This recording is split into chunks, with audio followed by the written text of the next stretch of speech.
Esta noche a quien le presento y mis agradecimientos por su generosidad, contamos con la presencia del doctor Santiago Avilés Lee. Él es médico cirujano en la Universidad del Bosque, antigua Escuela Colombiana de Medicina. Él tiene una maestría en medicina tradicional oriental, o también hablábamos que se conoce también como medicina china, de la Zambra University de California. Es docente y ha sido docente de la Universidad Nacional de Colombia, de la Universidad del Bosque, de la Universidad Militar y de la Universidad Antonio Nariño, y además también en su ejercicio, en su práctica profesional particular. Mil gracias, doctor Avilés, por acceder a esta invitación, y un saludo para nuestros oyentes de Radio María. Doctor Gilberto, muy buenas noches y muchas gracias por la invitación, muy contentos de poder compartir con la gente y abiertos a explicar y compartir nuestras experiencias. Y que son bastantes y muy bien fundamentadas, y esa es la razón de que el doctor Avilés nos acompañe esta noche. Y como ya anunciamos en la presentación, estamos hablando de medicina oriental o medicina tradicional china. Pues queremos que nos explique un poco, pues nosotros que tenemos una formación alopática, usted lo es también, pero ha escogido esta rama del saber porque es una ciencia, y es algo que queremos dejar ese mensaje esta noche, de una ciencia, pero que por favor nos cuente desde su experiencia y su conocimiento qué es esta forma de medicina alternativa. Muy bien, empecemos hablando de en qué consiste la medicina alternativa. Después de mucho tiempo nos hemos dado cuenta que hay otras formas de practicar medicina diferentes a la medicina convencional, a la medicina ortodoxa, aquella que tenemos en nuestros centros de salud y hospitales. Curiosamente, esta está fundamentada más que todo en la medicina tradicional. Cuando hablamos de tradicional, es de la tradición indígena, de la tradición de la antigua China, de la tradición del antiguo Tíbet o India.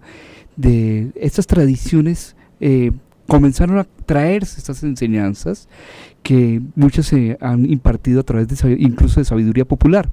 Entonces la medicina alternativa surge ahí como una opción alterna, de ahí su nombre, a lo que veníamos haciendo en medicina convencional. Hoy en día esto ha cambiado y comenzamos a hablar de medicina alternativa y complementaria, es decir, a la medicina convencional, ¿cómo le puedo yo ayudar con esta medicina llamada alternativa?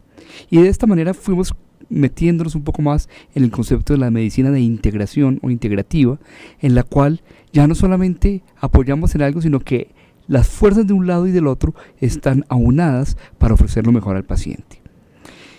Dentro de esto tenemos entonces muchas prácticas, y una de estas prácticas se llama medicina tradicional china, medicina tradicional oriental, en donde encontramos la acupuntura, donde encontramos la medicina tradicional herbaria. Entonces, la medicina tradicional oriental viene de una historia gigantesca. Hablamos de 5.000 años de historia. Ya hay textos desde hace 5.000 años que están hablando del uso de la acupuntura y del uso de las hierbas en el antiguo imperio chino. Desde entonces comenzó a surgir todo un esquema de formación muy, muy especial. Hay un concepto que quisiera yo comentar ahorita, que es el de los sistemas médicos complejos. Un sistema médico complejo es aquel que tiene una forma de diagnóstico, tiene una base teórica y una forma de tratamiento específico. Nuestra medicina convencional es un sistema médico complejo.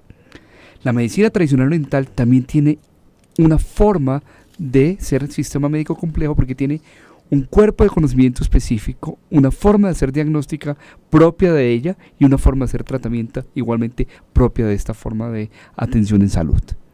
En estos textos que usted nos mencionaba, estos escritos sobre la tradición china, narran de alguna forma, que sería interesante conocer esa historia, de por qué ellos se fueron dando cuenta, por ejemplo, de la aplicación de la acupuntura, y fueron encontrando esos puntos precisos que ya usted más adelante nos hará el favor de contarnos un poquito.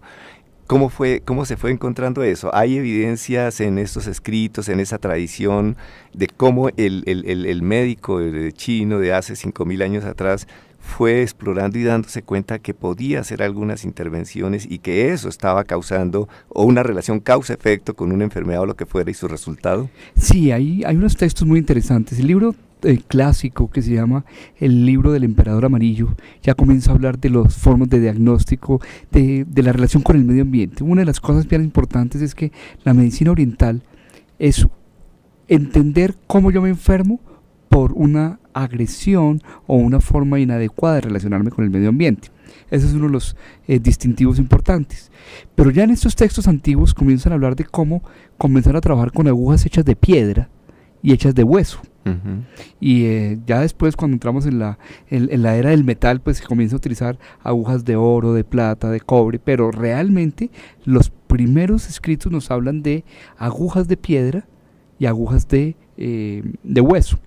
Y lo interesante es que ellos comenzaban a ver que al insertar la aguja en uno o en otro lugar se producían ciertos resultados. Y cada vez que repetían el mismo punto con una estimulación similar, pasaban cosas parecidas o similares. Y ahí comienzan a estudiar, y ahí entra el estudio, la explicación de cómo se dan todos los meridianos de acupuntura para poder explicar cómo es que se da esta trama energética dentro del cuerpo humano.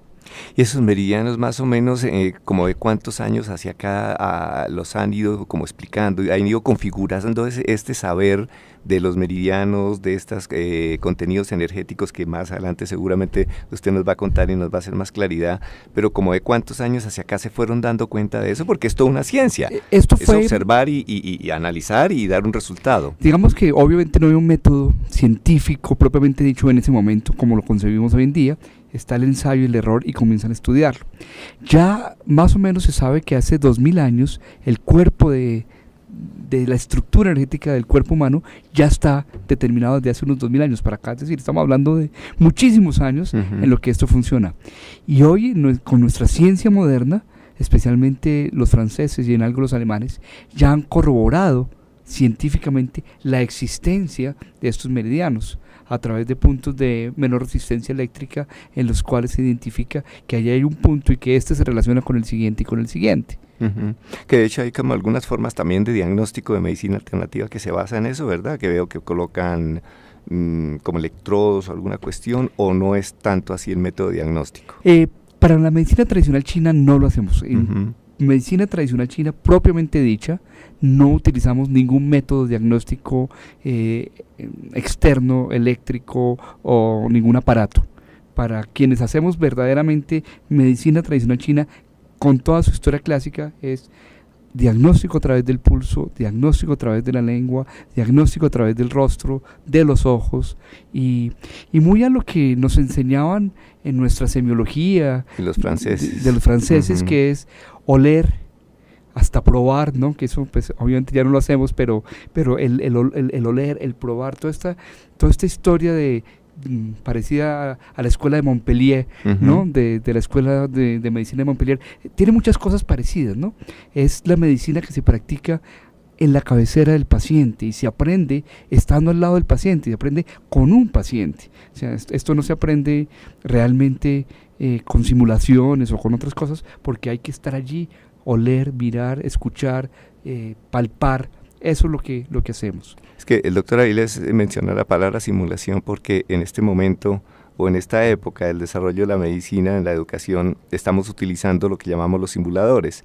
Y pues muy probablemente se le puede colocar, o tendría que tener ya, digamos, modelos desarrollados de modo que yo coloco la agujita y algo por allá, un galvanómetro o algo me muestra un cambio, pero eso pues todavía no es el conocer y el saber y la forma de hacerlo en esta forma de medicina. Entonces por eso le hago esa aclaración a nuestros oyentes cuando el doctor Avilés habla de la simulación. No simulación en el sentido de que llega un paciente que simula o finge cosas, porque él se va a dar cuenta. Pero sí le iba a hacer una pregunta con respecto al método diagnóstico. Es decir, uno ingresa al consultorio del profesional de la medicina china o acupuntura y uno cuenta, narra su historia como lo hacemos nosotros cuando tomamos nuestra historia clínica, o ustedes simplemente, que también lo utilizamos y nosotros educamos a nuestros estudiantes de medicina alopática en la interpretación y en la utilización adecuada de nuestros órganos de los sentidos. De hecho, que fíjate que nosotros tenemos palpación, pues uno va y palpa, toca, busca si los órganos están crecidos, puntos dolorosos, tenemos puntos dolorosos muy claros de riñón, en fin, etcétera. ¿En qué hay de diferencias en ese diagnóstico que puede encontrar, por ejemplo, una persona que va a su consultorio o el que acude o que está acostumbrado a ir con nosotros en la medicina alopática? Yo siempre le digo a mis pacientes que me disculpen porque soy un chismoso. Entonces, realmente el cuestionario, el interrogatorio para nosotros es de vital importancia. Luego se hace, indudablemente. Entonces sí se hace, con una serie de preguntas y una orientación de las preguntas muy distinta, porque nosotros tenemos una base conceptual dada desde una cosa que llamamos los 5 elementos, desde la relación del yin y del yang, y para averiguar sobre eso hay una serie de inquietudes y de preguntas. Entonces, claro, el interrogatorio es fundamental, es quizás lo más importante que nosotros hacemos, después del interrogatorio, como hacemos en medicina convencional, vamos y palpamos lo que queremos palpar porque creemos que tiene relación con esto, observamos la lengua, para nosotros la lengua es vital, y el pulso, la palpación del pulso, que es toda una ciencia complejísima, también nos muestra muchas cosas.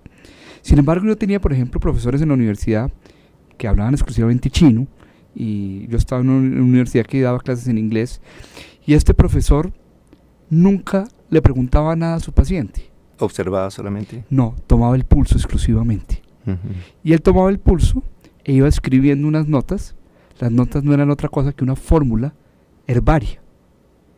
Y lo que hacíamos nosotros como estudiantes era estudiar la fórmula herbaria para ver qué fue lo que le dijo al paciente, qué fue lo que le encontró a través del pulso al paciente, y eso era absolutamente aterrador, cómo coincidía lo que él encontraba en el pulso con lo que el paciente había llegado a comentar que tenía. Son unos maestros absolutamente maravillosos que solo con la palpación lograban hacer eso. Que es una forma de observación, de instrumentarse uno mismo muy cuidadosamente en lugar de los equipos de registro que utilizaríamos nosotros, de monitores, etcétera, etcétera, etcétera, que de pronto reemplaza el contacto del médico con el paciente. De hecho, el médico del emperador, ¿no?, volviendo a la historia, lo único que hacía era sacar su mano. Es decir, él estaba totalmente cubierto en su cama, con las sedas, estas sedas chinas, y lo único que sacaba era su palma de la mano, un poquitito la muñeca, y lo único que podía hacer el médico chino era tocar el pulso, y nada más. No podía preguntar, no podía decir nada, no le decía, el emperador está enfermo, vaya y toque. Y él hacía su fórmula, escribía de acuerdo a lo que palpaba en el pulso. O sea que ya tenemos tenemos una historia clínica, tenemos esa cuestión, se llega a un diagnóstico, y digamos que cómo son ya los accesos terapéuticos. Perdón, antes quisiera ir una pregunta, ¿por qué en la lengua? Y hay otra pregunta también que tengo, es que van surgiendo las cositas, porque yo he visto también que hacen algunas formas de medicina alternativa, diagnóstico a través del iris, y por ejemplo para mí en este momento usted me sorprende con el conocimiento en la lengua. En la medicina oriental china utilizan también el iris, como he visto que lo hacen en otras formas alternativas. No, señor, el iris no hace parte del diagnóstico como tal. Sí hay algunos datos, algunos detalles del ojo que nos hacen relación con ciertas partes y ciertos órganos, pero no es con la profundidad que lo hace el estudio del iris, del iridólogo, sí, que es otro tema ya pues diferente. Entonces, pero para nosotros la lengua tiene la representación de todos los órganos. Entonces uno sabe qué parte corresponde al hígado y a la vesícula biliar, qué parte del pulmón, qué parte del corazón, qué parte al riñón, al estómago. Pero aquí también hago una claridad.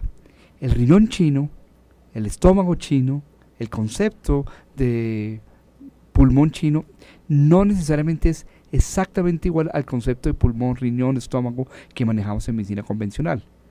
Algunas de las funciones de otros órganos se las achacamos, por ejemplo, al riñón, o algunas funciones del estómago, de nuestro estómago, se las aplicamos o se las achacamos al hígado en medicina tradicional china. Entonces, eso también hay que irlo entendiendo, porque lo que estamos estudiando es el riñón chino, el hígado chino y el conjunto de funciones que tiene que ver con ello.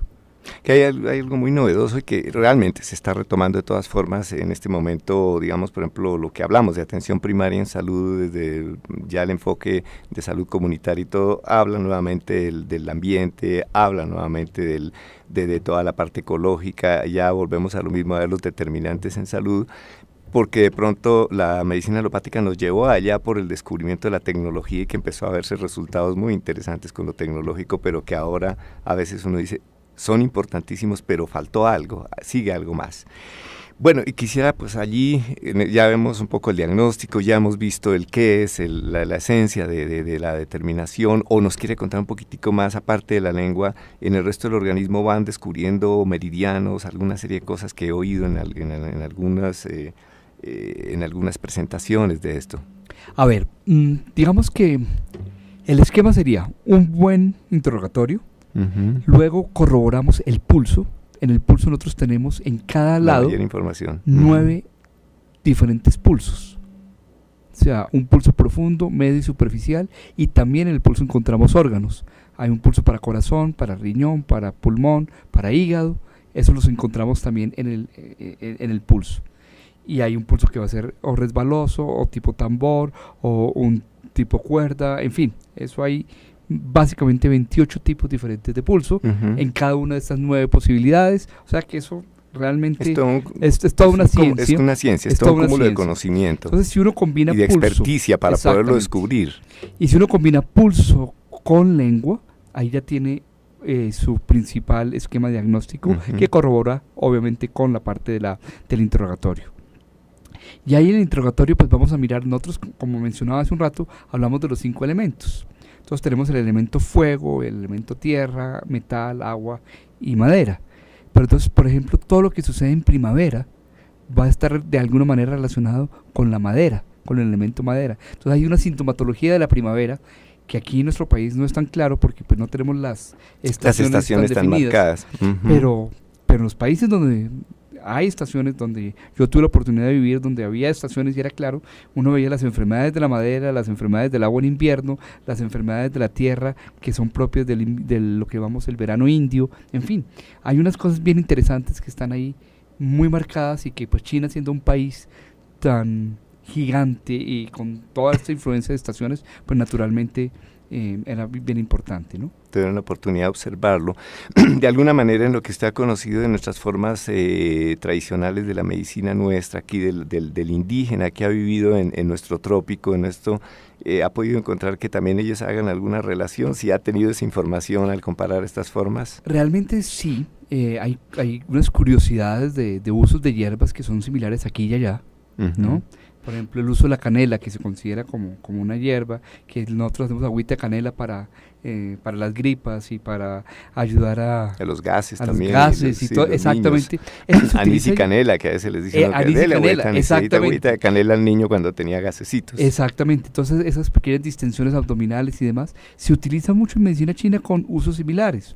El jengibre, por ejemplo, que aunque no es una hierba, una raíz propia nuestra, el jengibre para fortalecer el sistema inmunológico lo utilizan ellos, lo utilizamos acá también. Y hay una cosa que a mí me parece muy interesante. Hay un punto en la oreja que yo llamo el punto del marrano. ¿Por qué? Es el punto para ayudar a manejar la hipertensión arterial. Curiosamente, en nuestros ¿cómo se llama? Nuestros lugares donde tenemos el cultivo de marranos, o ¿cómo se llama? Las porquerizas. Las porquerizas. Los marranos se enferman muy frecuentemente de hipertensión. Y ellos agarran un chuzo y le perforan esa parte, una de las venas que está detrás de la oreja, le perforan para bajar la presión arterial en los marranitos, en los cerdos. Curiosamente, ese mismo punto está descrito para bajar la presión arterial desde hace muchos años en la medicina china. No existe la presión arterial como tal, no, el concepto de enfermedad hipertensiva no existe, pero toda la sintomatología de la que nosotros hablamos, de pronto de enrojecimiento de rostro, dolor de cefalea, cabeza, compromiso retiniano y todo ese tipo de cosas lo describen, y ahí ese punto utilícelo, púnselo y drénelo, es decir, hágale sangría a ese punto.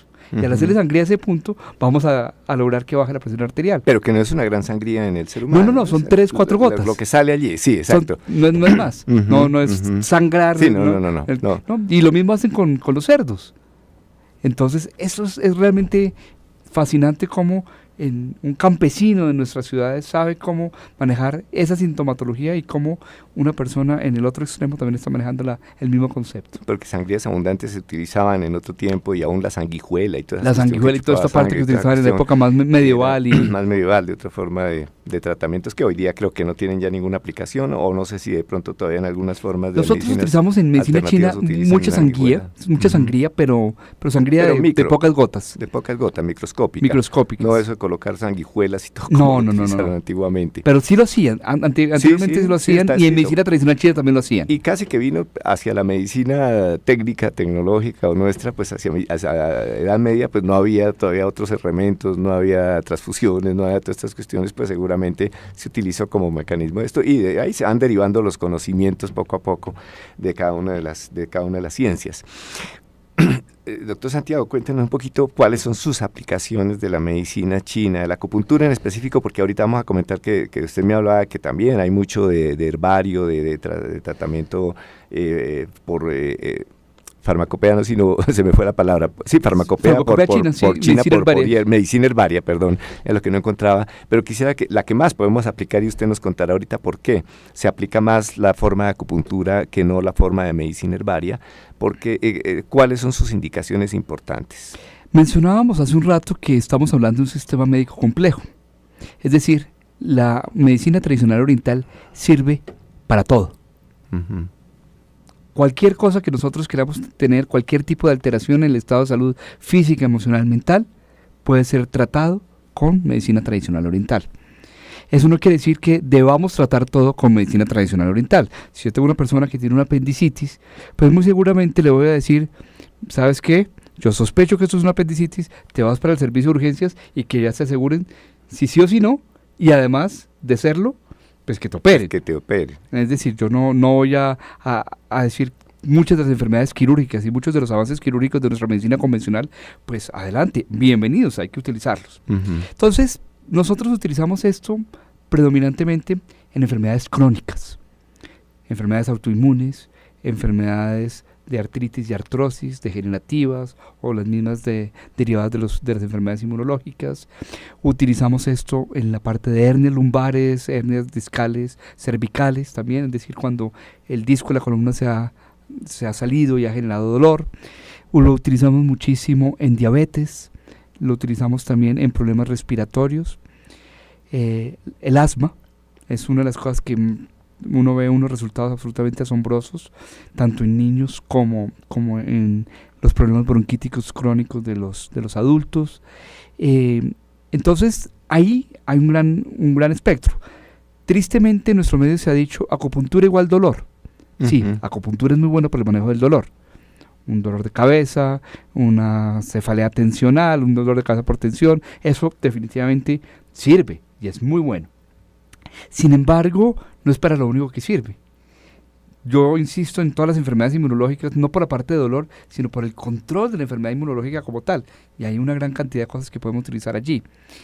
En las enfermedades agudas también, cuando tenemos procesos infecciosos, no necesariamente para evitar el uso de antibióticos, a veces lo que hacemos es potenciar el efecto del antibiótico, si llegase a ser necesario, entonces lo potenciamos con el uso de la acupuntura. Y también vamos a encontrar que en la parte emocional, y ahí quizás comillas me he especializado un poco, la parte emocional es muchísimo, ¿no? Los problemas de estrés, de ansiedad, de angustia. A mí me llegan con frecuencia pacientes cuyo motivo de consulta es: perdí el trabajo, o ya no sé para dónde voy, no sé qué hacer, me aburrí de lo que estoy haciendo. Y hay puntos de acupuntura, por ejemplo, ese desconocer el para dónde voy, lo maneja el meridiano de la vesícula biliar, por ejemplo. Uh-huh. Y hay unos puntos aquí en la frente que estimulamos y la gente dice, pero ¿cómo es posible? Y efectivamente comienza uno a tener claridad de vida, claridad de norte, y eso, si nos ponemos a mirar, es porque tiene relación con una parte de la región prefrontal del cerebro, ya neurológicamente hablando, uh-huh, en donde uno comienza a recibir nuevas informaciones y eso se abre, se estimula esa zona. Entonces es bien, bien interesante. Entonces el uso es muy amplio. Yo diría que para enfermedades de urgencia, yo prefiero el servicio de urgencias, aunque por ejemplo yo tengo un gran dolor por apendicitis y yo puedo sospechar que esta persona tiene apendicitis gracias a unos puntos de acupuntura, entonces yo sospecho y lo envío. Uh-huh, es decir, nos vamos para urgencias, o mientras llegamos puedo hacer algo, pero no para evitar el tratamiento médico quirúrgico, por ejemplo. Aquí vamos con una cantidad de cosas interesantes y van surgiendo preguntas, porque es algo realmente pues en la cual no hemos trabajado. En el caso mío, pues que no lo desconozco totalmente y me declaro, lo respeto por supuesto, y en la medida que hemos visto, porque quizás años atrás cuando yo empecé a ejercer como profesional médico, vimos errores con casi todos los procedimientos. Tanta gente, mucha se hizo pasar por cirujano y nunca operó una apendicitis, y eso es datos que están en la ética por allí escritos. También tuvimos oportunidad, cuántas personas empezaron con la ecografía. Hoy para mí es un método diagnóstico espectacularmente bueno, pero también tuvimos en los primeros momentos de la ecografía gente que de pronto no era muy preparada, muy idónea, pero que veía una oportunidad ahí, y también pues se equivocaban, cerraban los diagnósticos a la medida que se mejoran los aparatos. Entonces ver ahora y posiblemente nosotros cuando albores de atrás del ingreso de la medicina china y de las medicinas orientales en nuestro medio, pues uno también vio personas que eran poco idóneas, personas, entre comillas, si podemos llamar charlatanes, que desvirtúan la importancia de un procedimiento que, como ustedes lo han oído, es científico, es totalmente, bueno, no lo entendemos científico en lo que hablamos de que no estamos con las pruebas de la metodología de la medicina alopática en el sentido de la prueba de primera fase, de primera, segunda, tercera, o sí también ya están utilizando las fases de investigación. Ya se pueden encontrar estudios de uso de acupuntura. Lo que pasa es que como el diagnóstico es distinto,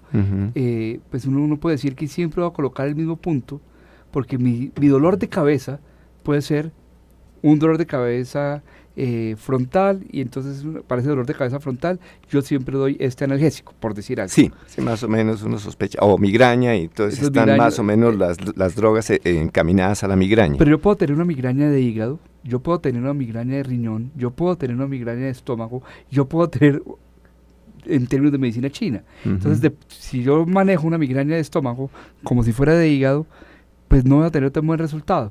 No funciona necesariamente porque utilice puntos locales, sino que utilizo, por ejemplo, un punto en el pie que maneja el meridiano de estómago, y eso me hace ver que es una cefalea de un dolor de cabeza de estómago o uno de vejiga. Entonces, por eso no es tan fácil. Pero ya en este momento contamos con estudios y ya encontramos metaanálisis que son... Sí, que es hoy día la forma en que nosotros hacemos los análisis. Exactamente, ya hay unos metaanálisis muy interesantes en el uso de la acupuntura. Que eso es la parte importante para soportar y sustentar el procedimiento como idóneo, y que hoy día lo entendemos y lo aceptamos las personas que no tenemos ninguna experiencia en esto como tal, porque ya está la gente preparada. Antes sí, pues estuvimos con el temor de la charlatanería, igual que siempre mis apreciados oyentes me han oído aquí diciendo: no vayan a la farmacia a que le den el antibiótico para la fiebre, porque pues para eso uno ha estado tanto tiempo estudiando y sabe cuándo el antibiótico sí, cuándo el antibiótico no. Es exactamente lo mismo. Pero entonces, doctor Santiago, cuando usted ya sabe y tiene su diagnóstico y se aplica, tiene unos puntos precisos de aplicación, ¿eso cómo actúa? ¿Por qué actúa? ¿Son fuerzas eléctricas, electromagnéticas, electrolíticas? ¿Qué modifica eso en el medio interno del organismo, que no lo vemos, por supuesto? Nosotros estamos trabajando sobre puntos de acupuntura, y esos puntos de acupuntura hacen parte de un meridiano de acupuntura. Ese meridiano se llama meridiano o canal, porque a través de él decimos nosotros o describimos nosotros corre energía. Ese punto realmente lo que está haciendo, cuando uno estimula con una aguja, está haciendo una descarga tipo piezoeléctrica. Es una descarga química que genera un cambio eléctrico y que puede estimular o la zona local, generando una reacción que puede ser de los glóbulos rojos, los glóbulos blancos que comienzan a llegar allí y producen esa reacción inflamatoria, y eso genera un cambio. Pero también hay una actividad que es eminentemente neurológica, y hay una explicación que voy a tratar de poner un poco más simple, que es la teoría de la compuerta. La teoría de la compuerta para el manejo del dolor. Es una cosa que dice que cuando uno toca la puerta, más o menos, la puerta se abre y se genera una cascada de reacciones.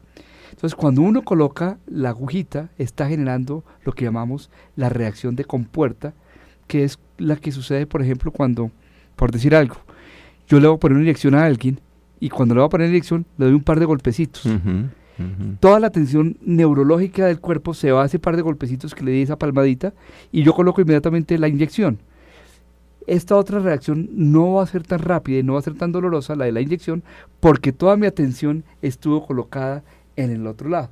Y eso hace una cantidad de bloqueos bioquímicos. Entonces, realmente lo que está sucediendo es cambios bioquímicos y cambios neurológicos que están explicándose y que eso ya están descritos a nivel precisamente de los estudios que haríamos en medicina convencional. Puede equivaler a una experiencia, pero cuando he tenido un dolor de cabeza muy intenso, pido que me pongan una inyección intramuscular y a mí me duelen mucho las inyecciones intramusculares. Digo, bueno, ya cambié un dolor por otro, ahora me duele un poquito la nalga, en la entrada del líquido de la inyección me dolió y se me quita el otro, pero inmediatamente.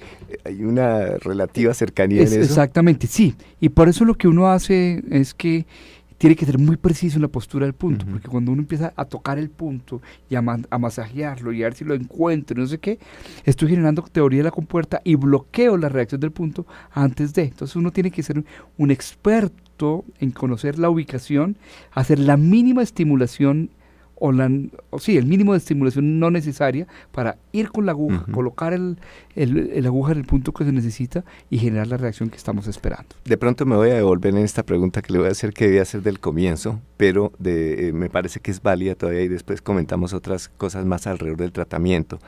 Santiago, cuando se va a formar en medicina alternativa, en la China son médicos, los hacen una formación o es gente que se dedica a esto. Y para nuestro medio es preferible que lo tomemos como una especialidad de la medicina alopática que hacen medicina alternativa para conocer mejor el cuerpo humano, etcétera, etcétera, y presentarlo como una especialización. Y mi segunda pregunta es, ¿cuánto tiempo toma verdaderamente un aprendizaje idóneo? Bueno, claro que sí depende del estudiante, ¿no? Si es vago, pues no aprende nunca. Y si es buen estudiante, va a aprender muy rápido, como todo. Pero no, dejando la broma, más o menos cuánto tiempo se requiere de una formación bien idónea, bien ética de la formación en estas terapia alternativa.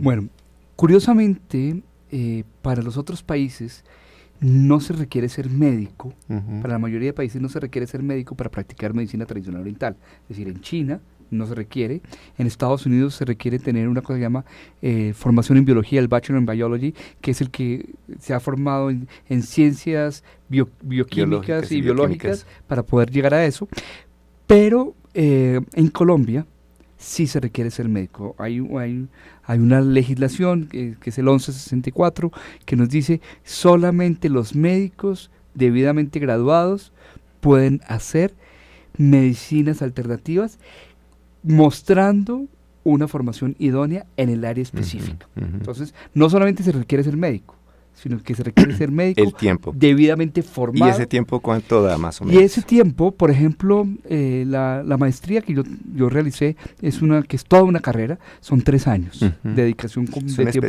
especialización es una especialización, corresponde, por ejemplo, para yo poderme graduar tenía que certificar 800 horas prácticas, es decir, con paciente, para que yo pudiera recibir mi título, mi grado. Entonces, realmente esto debe ser tomado muy en serio y ojalá podamos tener una formación en nuestro país que vaya acorde con eso. Es decir, uno dice, es que como es medicina alternativa, como es solamente acupuntura... Sí, eso es a lo que yo voy, que vamos a tener otra forma alternativa de tratamiento que va a dar unos resultados, pero que debe ser con suficiente formación y pues obviamente para darle el respeto ético de su calidad de profesión, ¿no es cierto? Sí, para mí es muy difícil entender que un profesional se forme en medicina, en cualquier área de medicina alternativa, homeopatía, acupuntura, alguna otra de estos sistemas médicos complejos, porque es que uno puede aprender ciertas terapias, pero estas terapias no hacen parte de un sistema médico complejo.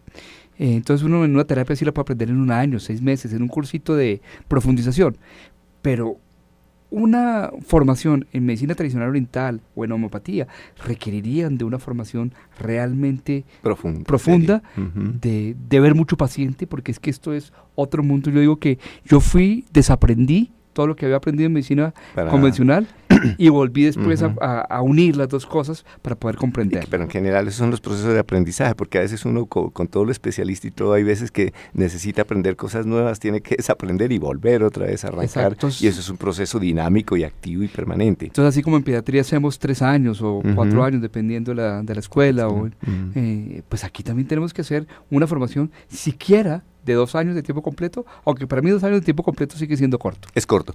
Eso es un mensaje que dejamos a las personas que en algún momento dado accedan a una forma de recurso de medicina alternativa, lo hagan mirando el quién cómo lo está ejerciendo y su capacidad y su preparación para no descartar como una forma que yo lo comentaba al puro comienzo. Cuando yo estaba haciendo mi especialización y todo lo veíamos, hay charlatanes por ahí, y lo veíamos así, de pronto no se respetaba tanto como hoy día, después de muchos años de ejercicio, ya empiezo yo a tener un respeto por una forma alternativa de medicina, de cuestiones homeopáticas, en lo que vemos que de pronto la medicina alopática nuestra, que venía con la medicina científica conocida de Occidente, de Edad Media, o Hipócrates y todos ellos para acá, y con todo ese desarrollo tecnológico del siglo pasado, que de pronto no hemos dado alguna serie de respuestas.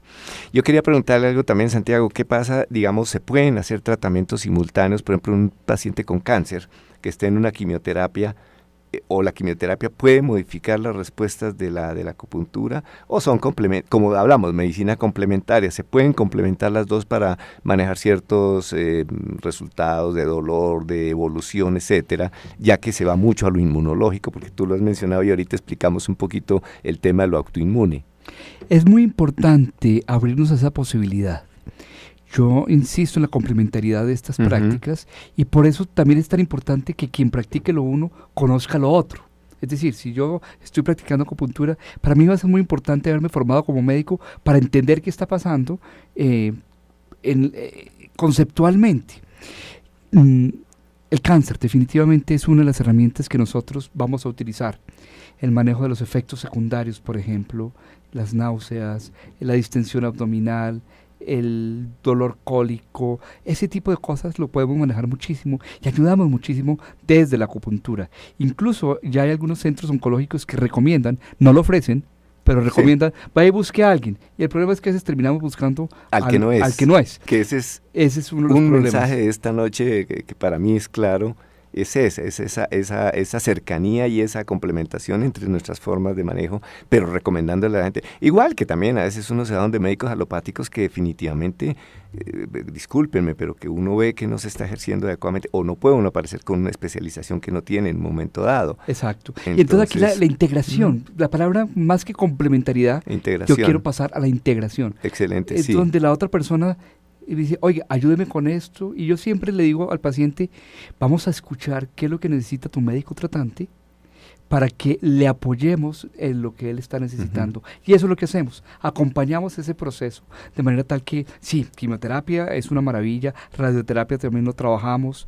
Y no se modifican las respuestas, digamos, de los meridianos, de lo que tú trabajas, estas formas de tratamiento que hacen unos cambios biológicos importantes en la persona que lo recibe, no modifica mucho la respuesta de los meridianos y de toda el fundamento del tratamiento de la acupuntura. Que sí, pero se convierte en una forma de diagnóstico también. Es decir, esta persona llega, comillas, por una intoxicación medicamentosa, que es una quimioterapia, y eso se manifiesta en una serie de signos y síntomas que yo traduzco a medicina tradicional oriental. Entonces, claro, se modifican, pero hace parte de ese diagnóstico. Pero una cosa que también quiero llamar la atención, los efectos buscados por una quimioterapia o una radioterapia debidamente manejada la acupuntura no se van a ver alterados. Es decir, lo que yo busco, la reducción del tumor, se va a integrar. Es decir, yo no voy a hacer que esto se elimine más rápido, entonces el tiempo de la presencia del medicamento en el organismo va a ser menor, por lo tanto el efecto es menor. No. Precisamente yo conozco eso y estoy permitiendo que el efecto de ese medicamento se cumpla, pero lo que ayuda es a que salga más rápidamente la parte no deseable. En las enfermedades que cursen con trastornos hemorrágicos y hemorragíparos, que llamamos en esto, por ejemplo, hemofilias, etcétera, en donde uno busca que no haya heridas ni nada de esas cuestiones, está indicada también hacer algunas formas de tratamiento de acupuntura. Por eso las llamamos contraindicaciones relativas. Hay zonas en el cuerpo que uno dice son de mayor hemorragia, ¿no? La zona del cuero cabelludo que sangra tanto, probablemente uno va a evitar esos puntos de cabeza y se va a otros puntos más claramente manejables en términos de hemorragia. Entonces se llaman contraindicaciones relativas. Una persona que esté tomando algún tipo de anticoagulante, simplemente uno lo sabe y al retirar la aguja de tener más cuidado, alguna cosa. La aguja es tan pequeña, es una aguja filiforme, como no es una hipodérmica es que pasa líquido por dentro. Que es de un calibre que es de un calibre grueso. Entonces ese calibre, esa aguja daña tejido.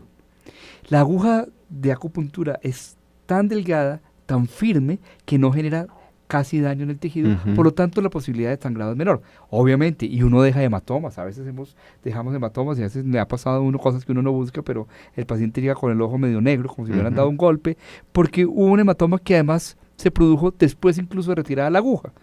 Eso es posible, eso es parte de los efectos secundarios, porque existen efectos secundarios. Y la persona está enterada de eso. Y eso se le informa a la persona que puede haber hematomas, que puede haber moretones y demás. Pero entonces, dependiendo de qué tan grave es la enfermedad hemorrágica, hacemos o no hacemos acupuntura. Pero entonces en ellos, por ejemplo, en un momento dado, o tiene que estar ya muy controlado con la aplicación de los elementos de coagulación, de factores, etcétera, etcétera, para que en un momento dado sí pueda entrar a recibir un tratamiento de utilizamos una terapia alterna que podría ser a través de los imanes. La colocación de imanes, que ya es algo mucho más moderno, es una forma de hacer acupuntura sin necesidad sin puncionar. Y eso lo hago mucho también en niños, porque puncionar a un chiquitín a veces es complicado, aunque los tengo, chicos de 5 o 6 años que se dejan hacer acupuntura y después de la primera vez dicen, yo me dejo porque me sentí tan bien, que se dejan. Pero lo que hacemos es colocar imanes y hacemos la acupuntura o la estimulación del punto, no a través de una aguja, sino a través de un imán. Porque ahí iba yo, ¿desde qué edades tiene aplicación la acupuntura? ¿En el recién nacido, por ejemplo, tienen aplicaciones? Absolutamente. También. ¿Cómo en qué enfermedades del recién nacido? Enfermedades, básicamente los cólicos en el cólico del lactante. Del lactante, por ejemplo, eso se utiliza. Y las enfermedades respiratorias, las bronquiolitis, por ejemplo, son enfermedades en las que podemos tener un muy buen resultado.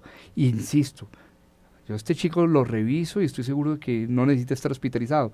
Incluso si yo pudiera ir al hospital y apoyar el proceso de recuperación, sería una maravilla, porque en lugar de tener un chiquito en una unidad de urgencias o en una habitación de hospital durante 5, 6, 7 días, podemos hacer que esté solamente 2, 3 días y salir mucho más rápidamente.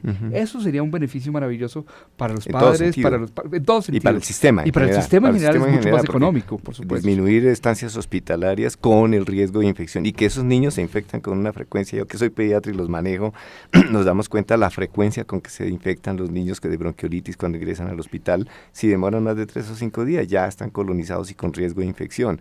Entonces uno busca moverlo lo más rápidamente posible. Y uno ahí puede acelerar esos procesos de recuperación.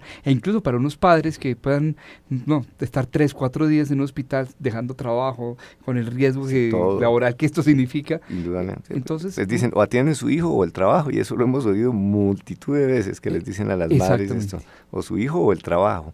¿De qué están hechas estas agujitas? Las agujas están hechas de acero quirúrgico.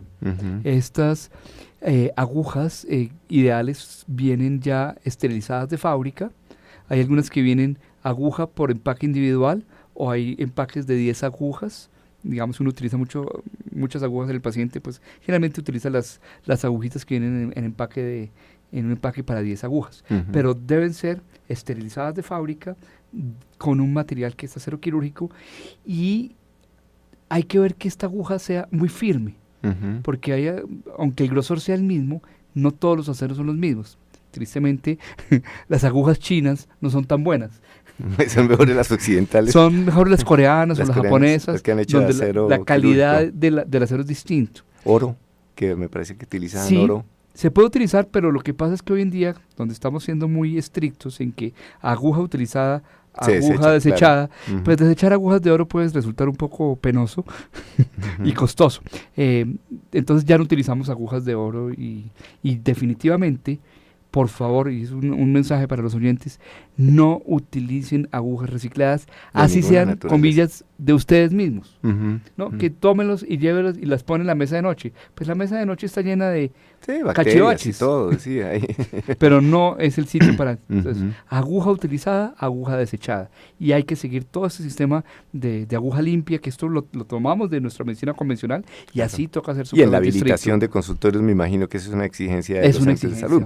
Además, también recordemos que ya también hay una legislación para medicina alternativa, que hay obligatoriedad y que las EPS ya se empieza a hacer también el ofrecimiento de medicina alternativa en los consultorios de algunas EPS, ya existen, porque está regulado y está legislado. Y la persona debería mirar en las calcomanías de habilitación que deben estar presentes en las recepciones, sí. en los sitios visibles de los consultorios, que diga medicina alternativa, o al menos, ya como esto ha cambiado, ya va a dejar de existir la calcomanía de medicina alternativa, va a aparecer la de acupuntura, la de homeopatía y la de otras más terapias. específica. Más específica, pero al menos que aparezca la que se daba hace algunos años, hasta agosto de este año, que decía medicina alternativa. Que la persona, al menos eso, de alguna forma asegura algún tipo de formación de este profesional en medicina alternativa. Claro, la EPS va a tener que tener, o la IPS va a tener que tener cuidado de qué oferta de servicio, porque sabemos la parte ética legal. Pues muy bien, vemos el tiempo vuela aquí en nuestras presentaciones, podríamos seguir hablando muchas cosas más, y de pronto, por ejemplo, hubiéramos podido conversar algunas cosas de homeopatía, de farmacopea botánica, en fin, pero ya se nos ha acabado nuestra hora de esto, y eso es una invitación abierta nuevamente, doctora Avilés, cuando usted disponga un tiempo para venir y conversar con nuestros oyentes alrededor de estas otras formas que de pronto hoy se nos quedaron entre el tintero. De todas maneras, pues darle las gracias por esta presencia suya aquí, que seguramente fue muy enriquecedor, y nos quedó el mensaje de que tenemos una forma de integración de ofertas de atención en salud válidas, éticas también, con base científica, que ya en ese sentido, pues lo que hemos hablado muchísimo a través de la presentación de esta noche, observar la idoneidad y la capacidad y la preparación de los profesionales que han dedicado o han su afecto, su conocimiento, su experticia la han orientado hacia esto, y que es una forma respetable de ejercicio y de una forma de integración. Entonces nos quedan varios mensajes esta noche con respecto a eso que fueron muy claros. Lo que él nos decía, por ejemplo, no volverlos a utilizar, no reciclar estas cosas, no son reciclables, es mejor el acero, las agujitas de oro, los costos, puede ser integrada con otras formas de tratamiento. Nos quedan muchísimas enseñanzas con respecto a lo que se ha dicho esta noche. Doctora Avilés, le agradezco muchísimo su presencia y por favor su despedida de nuestra querida audiencia de Radio María. Bueno, pues agradezco muchísimo la invitación, y pues la siguiente invitación es: demos la oportunidad de escuchar, de estudiar, de preguntar. Hay mucho para irse formando, las universidades nos estamos preparando en eso, y para mí hay algo muy importante, algo que nos deja, que no hemos mencionado, que no tuvimos oportunidad, y es que este tipo de prácticas nos invitan a un trabajo más médico-paciente, más cercano. Y volvamos a algo que olvidamos, que es la compasión que aprendemos desde nuestra estructura de formación religiosa, filosófica y demás. El trabajo médico debería ser un trabajo compasivo, de acompañamiento, y no importa que, comillas, parezca amenazante con una aguja, créanme que cuando uno lo hace con ese cariño, con ese afecto, con esa cercanía, la persona va igualmente a tener unos cambios bien importantes. Hay por ahí un aforismo que no lo pude recordar ahorita, que dice eso: curas a veces, no sé qué, sanas casi siempre, pero compadeces y acompañas, y es lo del tema de la humanización que estamos nosotros rescatando en salud en este momento, que se trabaja para entendernos como seres humanos, no como una enfermedad, sino como un enfermo, una persona que padece, que hay que tener compasión, que hay que tener solidaridad. Y en eso, pues, cuando tenemos alguna formación, un acercamiento religioso, nos acordamos, por ejemplo, la parábola del buen samaritano, que es el compasivo, la persona que se mueven sus entrañas alrededor del dolor, del sufrimiento y de todo lo pues que hay que hacer. Bueno, muchas gracias. A usted, doctor Santiago, muchísimas gracias, y a nuestros oyentes, muchas gracias por abrirnos sus hogares esta noche. Desearles un resto de noche muy feliz y una semana igualmente. Feliz noche para todos.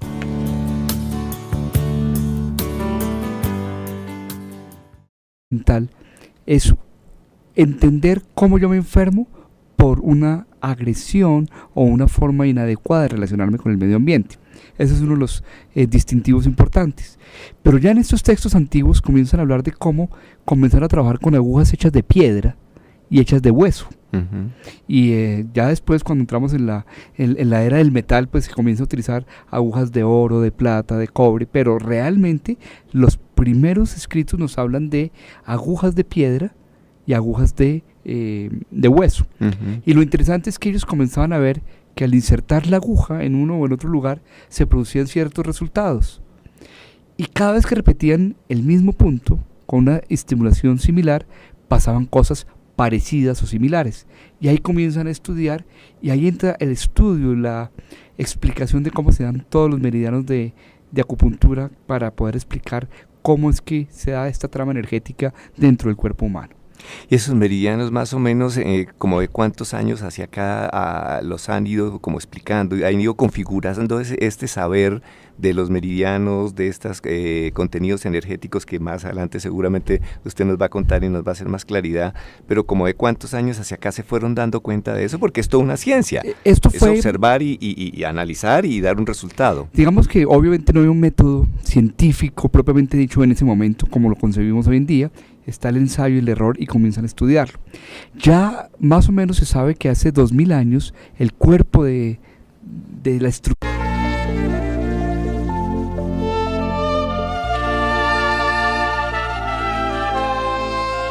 Esta noche a quien le presento y mis agradecimientos por su generosidad, contamos con la presencia del doctor Santiago Avilés Lee. Él es médico cirujano en la Universidad del Bosque, antigua Escuela Colombiana de Medicina. Él tiene una maestría en medicina tradicional oriental, o también hablábamos que pues, se conoce también como medicina china, de la Zambra University de California. Es docente y ha sido docente de la Universidad Nacional de Colombia, de la Universidad del Bosque, de la Universidad Militar y de la Universidad Antonio Nariño, y además pues también en su ejercicio, en su práctica profesional particular. Mil gracias, doctor Avilés, por acceder a esta invitación, y un saludo para nuestros oyentes de Radio María. Doctor Gilberto, muy buenas noches y muchas gracias por la invitación, muy contentos de poder compartir con la gente y bueno, abiertos a explicar y compartir nuestras experiencias. Y que son bastantes y muy bien fundamentadas, y esa es la razón de que el doctor Avilés nos acompañe esta noche. Y como ya anunciamos en la presentación, estamos hablando de medicina oriental o medicina tradicional china, pues queremos que nos explique un poco, pues nosotros que tenemos una formación alopática, usted lo es también, pero ha escogido esta rama del saber porque es una ciencia, y es algo que queremos dejar ese mensaje esta noche, de una ciencia, pero que por favor nos cuente desde su experiencia y su conocimiento, ¿qué es esta forma de medicina alternativa? Muy bien, empecemos hablando de en qué consiste la medicina alternativa. Después de mucho tiempo nos hemos dado cuenta que hay otras formas de practicar medicina diferentes a la medicina convencional, a la medicina ortodoxa, aquella que tenemos en nuestros centros de salud y hospitales.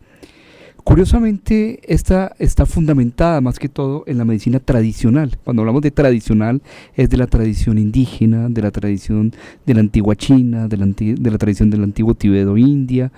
De estas tradiciones comenzaron a traerse estas enseñanzas que muchas se han impartido a través incluso de sabiduría popular. Entonces la medicina alternativa surge ahí como una opción alterna, de ahí su nombre, a lo que veníamos haciendo en medicina convencional. Hoy en día esto ha cambiado y comenzamos a hablar de medicina alternativa y complementaria, es decir, a la medicina convencional, ¿cómo le puedo yo ayudar con esta medicina llamada alternativa? Y de esta manera fuimos metiéndonos un poco más en el concepto de la medicina de integración o integrativa, en la cual ya no solamente apoyamos en algo, sino que las fuerzas de un lado y del otro están aunadas para ofrecer lo mejor al paciente. Dentro de esto tenemos entonces muchas prácticas, y una de estas prácticas se llama medicina tradicional china, medicina tradicional oriental, en donde encontramos la acupuntura, donde encontramos la medicina tradicional herbaria. Entonces, la medicina tradicional oriental viene de una historia gigantesca. Hablamos de 5000 años de historia. Ya hay textos desde hace 5000 años que están hablando del uso de la acupuntura y del uso de las hierbas en el antiguo imperio chino. Desde entonces comenzó a surgir todo un esquema de formación muy especial. Hay un concepto que quisiera yo comentar ahorita, que es el de los sistemas médicos complejos. Un sistema médico complejo es aquel que tiene una forma de diagnóstico, tiene una base teórica y una forma de tratamiento específico. Nuestra medicina convencional es un sistema médico complejo.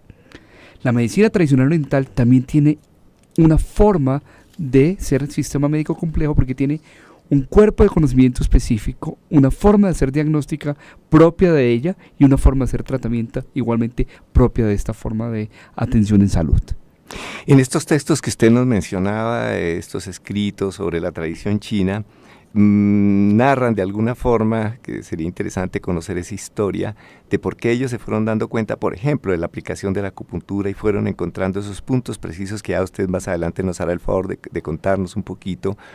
¿Cómo se fue encontrando eso? ¿Hay evidencias en estos escritos, en esa tradición, de cómo el médico chino de hace 5.000 años atrás fue explorando y dándose cuenta que podía hacer algunas intervenciones y que eso estaba causando, o una relación causa-efecto con una enfermedad o lo que fuera, y su resultado? Sí, hay unos textos muy interesantes. El libro clásico que se llama El libro del emperador amarillo ya comienza a hablar de las formas de diagnóstico de la relación con el medio ambiente. Una de las cosas bien importantes es que la medicina oriental energética del cuerpo humano ya está determinada desde hace unos 2000 años para acá, es decir, estamos hablando de muchísimos años en lo que esto funciona. Y hoy con nuestra ciencia moderna, especialmente los franceses y en algo los alemanes, ya han corroborado científicamente la existencia de estos meridianos a través de puntos de menor resistencia eléctrica en los cuales se identifica que allí hay un punto y que este se relaciona con el siguiente y con el siguiente. Que de hecho hay como algunas formas también de diagnóstico de medicina alternativa que se basa en eso, ¿verdad? Que veo que colocan como electrodos o alguna cuestión, o no es tanto así el método diagnóstico. Para la medicina tradicional china no lo hacemos. Medicina tradicional china propiamente dicha, no utilizamos ningún método diagnóstico externo, eléctrico o ningún aparato. Para quienes hacemos verdaderamente medicina tradicional china con toda su historia clásica, es diagnóstico a través del pulso, diagnóstico a través de la lengua, diagnóstico a través del rostro, de los ojos, y muy a lo que nos enseñaban en nuestra semiología los franceses. de los franceses, que es oler hasta probar, ¿no? Que eso pues obviamente ya no lo hacemos, pero el oler, el probar, toda esta historia parecida a la escuela de Montpellier, ¿no? De la escuela de medicina de Montpellier, tiene muchas cosas parecidas, ¿no? Es la medicina que se practica en la cabecera del paciente y se aprende estando al lado del paciente, se aprende con un paciente. O sea, esto no se aprende realmente